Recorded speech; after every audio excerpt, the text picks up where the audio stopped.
ป้ามีแต่อันสวยๆอยากได้เด้พี่น้องนี่ค่อยมากหลายนี่มีแต่โตงามๆทางพี่แห่งเต็มสวยละมุนมากแม่มาอีกแหล่งท่องเที่ยวหนึ่งอีกพี่น้องสวนดอกไม้หรือว่าเป็นสวนพักออร์แกนิกเนาะตอนนี้เราก็มาฮอดสถานที่แล้วเด้อจ้านี่เดี๋ยวสิถ่ายรีวิวให้เบิ่งว่ามีพืชพักดอกไม้อีกอย่างเนี่ยอันนี้ดอกกุหลาบอยู่ในโซนนี้จะเป็นดอกกุหลาบเนาะมีหลายสายพันธุ์สีแดงสีชมพูสีส้มสีมีทุกสีเลยก็ว่าได้อยู่นี่ไอฟอสเห็นมักง่ายบ่ไอฟอสโอ้เป็นแปลงดูกรุณาปิดประตูทุกครั้งที่เข้าออกใจ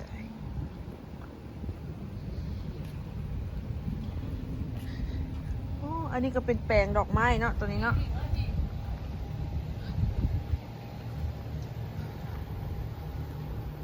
พักออร์แกนิกบอกอันนี้แม่อันนี้จะเป็นพักแป้นขากแท้อันนี้ปลูกผสมผสานกันกับดอกไม้เลย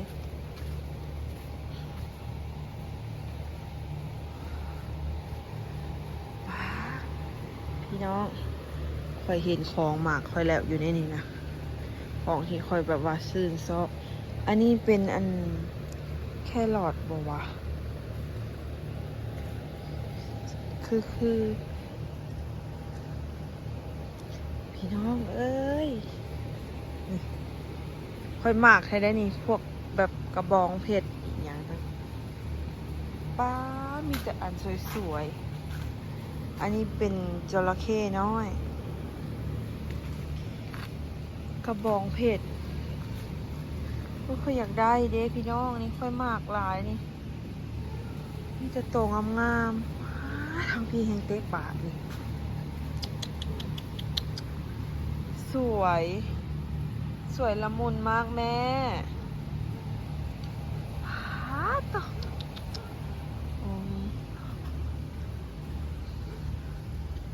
งามกระบองเพชรตัวนี้งามมีขาวชมพูอันนี้เขาจะเอาเพาะพันธุ์หรอวะเบี้ยอย่างวะ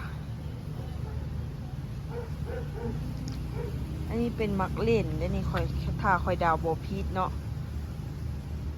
เป็นมักเล่นมักเครือบ้านเฮาอะไรพี่น้องคนดูแลสวนเพิ่นกันหลายนะ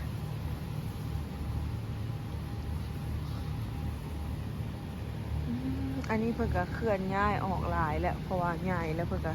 ทยอยเอาออกนำแล้วก็หาอันนั้นใหม่พี่น้องไปกะเพราสมงามแต่ขอเด็ดเด้อใบหนึ่งเด้อ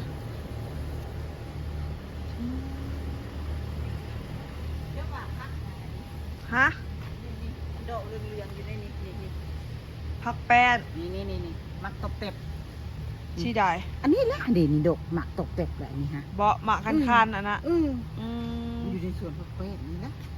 แสดงว่ามันติดมากับอันนั้นเนาะนี่มันเม็ดแล้วนี่มันติดมากับดินเนาะหมักตบเป็บเขากระคับเพื่อนบัดแล้วปลูกขึ้นมาแล้วเขาไปอยู่นั่นแหละขายแล้วไปขายไปขายเป็นพักออร์แกนิกเด้ซะวัดไปขายกับไปหิดซุ้มไปเดี๋ยวคันเลยนี่จะว้าวแล้วคอยกับคันเลยแหละโอ้ยเขาอยากเอาเมื่อคันส้มเด้คืองามแท้นั่นแหละอยากได้แนวมันเด้พักของแล้วแม่ไทยบ่อึดเบิ่งแม่ไทยอะโวคาโดเขาเจ้าคือเป็นมาร์กจ้ะบัดของแท้เฮาเพิ่นคือบ่เป็นของแท้เฮาปลูกอยู่เฮือนเพิ่นใหญ่มาเพิ่นมีแต่ใบคูเบิดอันนี้เบิ่งได้ใบค่ะเขียวคืออยู่ เนาะ อยากเป็นไข่มันนกเด็ก ไปก็ไปแท้ๆบาดนี้ผูกเขาไอ้ง่า โอ้เขาก็ไปเลาะบนตามสวนแล้วสวน ไป ไปน้ำเขาปุ๊บนี่ก็สวนทำนี่แต่พักแป้นนิวบุญเนี่ย อยู่นี่เขาเจ้าก็ขายบ่แม่ตัวนี้ก็ข่าวได้ ตัวใดเขาได้เขา เปิดข่าวได้เขาก็บอกเขาเจ้าก็บอกให้ปิด เพื่อมาตกแต่งตรงไรดอกเรือ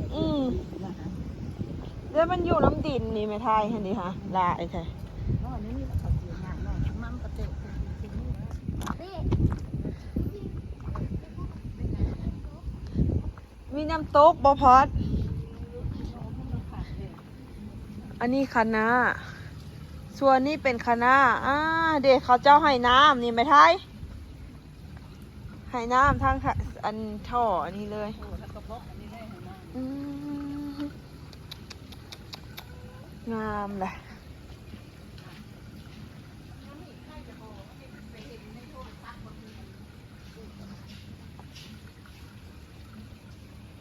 โอ้ขักขนาดเลย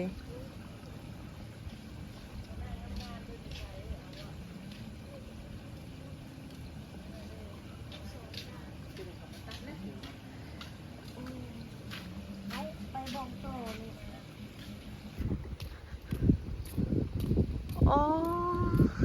มันได้ยินเสียงน้ำมันไม่ได้มีฝาครับ บ่มีบ่อายอ๋อตัวนี้ก็เป็นคณะคือการแต่ว่าใหญ่แหละตัวนี้ใหญ่เบิดแล้ว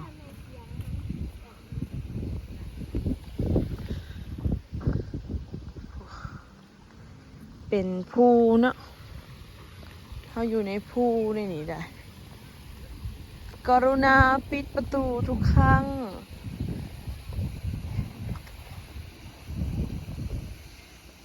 มันเขาเจ้าตัดแล้วบ่แม่ปลูกยามนี่กับความมักงาม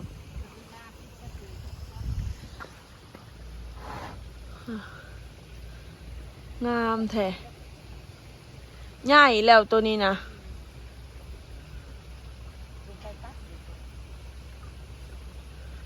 ตัดแล้วเขาเจ้าตัดไม่เขาเจ้าส่งออกไปประเทศเขาเจ้าเพิ่งบอก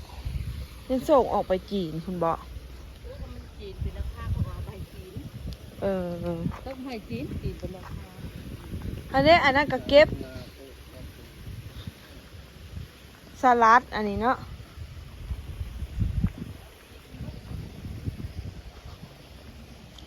สลัดออร์แกนิกทั้งนั้นส่วนสลัดเขาสิบ่เข้าไปดอกสิอยู่ทางนอกขายเอาทางนอกเอา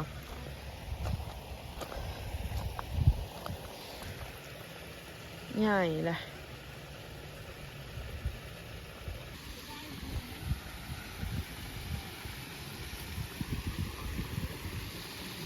หลานชายคอยเพิ่นน้ำแท่น้ำว่าน้ำมาให้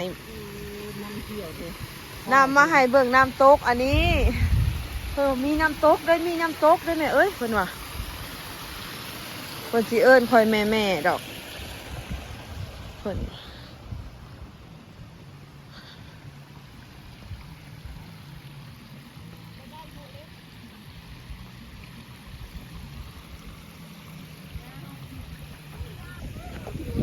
คุณแม่คอยก็เก็บภาพบรรยากาศขนาดเลยกับ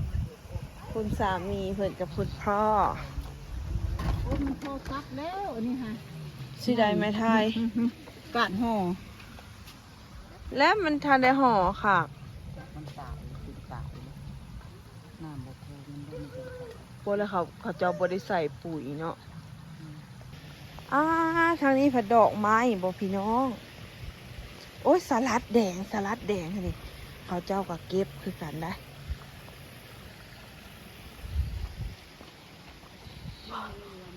สลัด คนซักแต่ได้ซักแต่นี้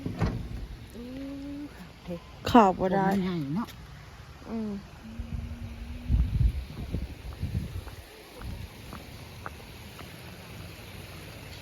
ส่งออกต่างประเทศและออร์แกนิก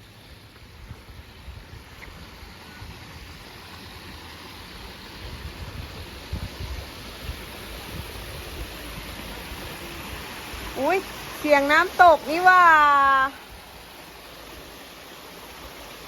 สนุกไหมคะไอ้ตอด สนุกบ่คะ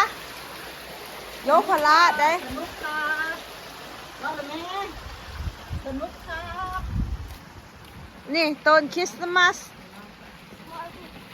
คริสต์มาส คริสต์มาสน้อย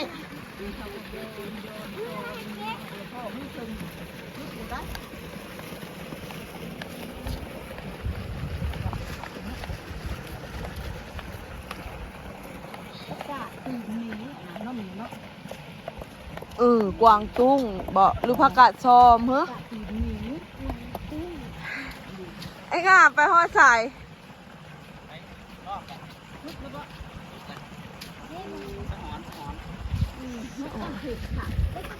ปั๊ม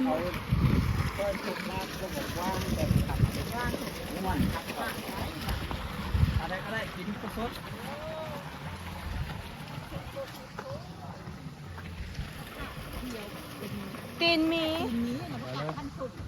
ต้องให้เข่าอยู่หรอ ให้เขาอันนี้อันนั้นเด็กอันนั้นก็เป็นตีนหมีง่าย กันชุ่ม ไปไป เป็นแต่กินอยุกันของลาวเนี่ย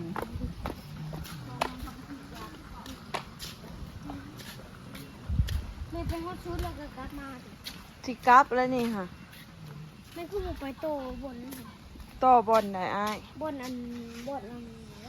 ใกล้ๆนี่นะ เฮ้ยอันนี้เป็นพักอย่างวะคือขากแท้จักอ่อนๆดะโบแม่น พักนาโกนี่พักตีนี้ อืม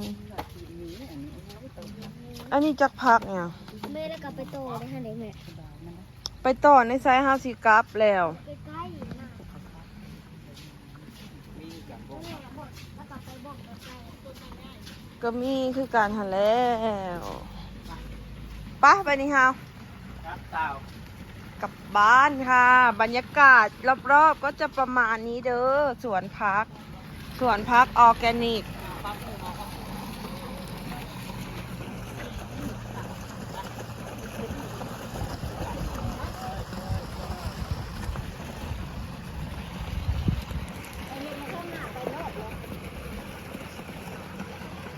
ลงเมื่อเฮาหาเก็บภาพบรรยากาศบ่อนละเล็กละน้อย ฝากพี่ฝากน้อง ฝากต้อนพี่น้อง FC นกมิวซาแนล พักออร์แกนิกแดนหนาว พักออร์แกนิกแดนหนาวเนาะฝากซอง เรียนรู้ของนะ ดอกไม้อันนี้ว่าแต่ประเทศจีนพวกนั้นนี่เนาะ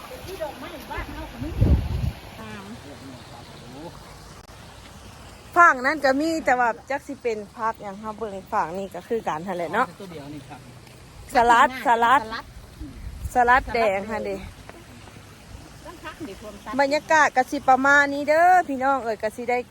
กลับบ้านก่อนเที่ยว2-3 มื้อและก็สำหรับคลิปนี้กสิขอฝากไว้สำนี้ก่อนเด้อคลิปหน้าพ่อกันใหม่อย่าลืมกดไลค์กดแชร์กดติดตามช่องนกมิวซาแนลในเด้อจ้าบ๊ายบายเห็ดหายง่า